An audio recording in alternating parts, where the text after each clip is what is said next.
Yeah, my name's Dr. Gareth Baynam. I'm a clinical geneticist, started training initially in paediatrics, and I'm the medical director of the Rare Care Centre. I can't believe Mappa hasn't been done before. It's such an amazing thing, but imagine being in really remote Australia. Imagine being somewhere that your trip between, walking, bus, train, taxi, was 30 hours. Imagine how hard that would be if you had a chronic health condition. Imagine how hard that would be if you had a child in a wheelchair, or a child with oxygen, or a child that's sick and unwell, or a child that hasn't left community before. By really delivering this, what is a really revolutionary system, you can alleviate all that. You can keep people on country. You can reduce all that burden, all that waste, all that cost, all that anxiety. I would use Mappa when we're planning our services, when we're planning where to go and when, and because obviously we want to tailor that to potentially coordinate with other services. When we're discharging patients, we're going to use Mappa to figure out how to better coordinate their care, and find ways that, as part of that care coordination, they don't need to come to Perth for that. Well, I love that Mappa is not just mapping health; it's mapping well-being. So not only does it help to coordinate healthcare and keep people on country, I love that elements of law are built into the program, elements of language are built into the program. So it really is this kind of holistic sort of approach, and also it's on-the-go education for every health provider out there. By tapping into Mappa, they're learning about local conditions, they're learning about law, they'll be able to provide more culturally appropriate and responsive care.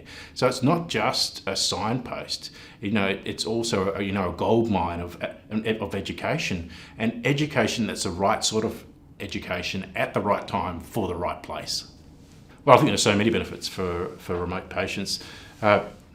Staying at home, being on country, or if you do have to travel, you could minimise your travel, and then maybe you don't have to travel to Perth for your treatment, and maybe there's a nearby location where a specialist is visiting, or there's a service that you didn't know about, or your provider didn't know about it. So I think there's all those benefits of being on home, all those benefits of less travel. Then there's the upskilling that goes on through the platform for all the providers that use the platform. The upskilling around law, the upskilling around environment, the upskilling around language. That means even when you're on country, because you can be on country because of Mappa, you're getting an even better, further level of care, because really this platform is raising the tide through what it provides. So I've had the great fortune of being involved in Mappa since the really early days. So both from a sort of a design phase and through to implementation, and at a very sort of operational level also as integrating our life language, integrating life languages, our universal Indigenous medical translator, because you want to be on country and you want to have best access, and for best access you need language. Well, I think it'll continue to snowball. I find it amazing that the range of services are on Mappa. Just think about it.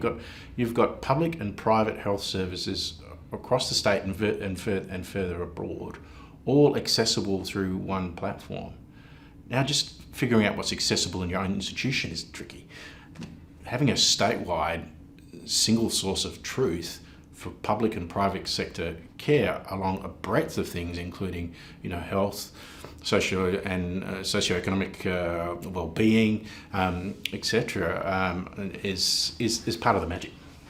I love working with Aqua. They're fantastic. I think they're our best partners. Whenever I build a new clinical service, I use the models that Aqua and its constituent members have developed over time. Really, their models of care are the blueprint for how all health services should be run.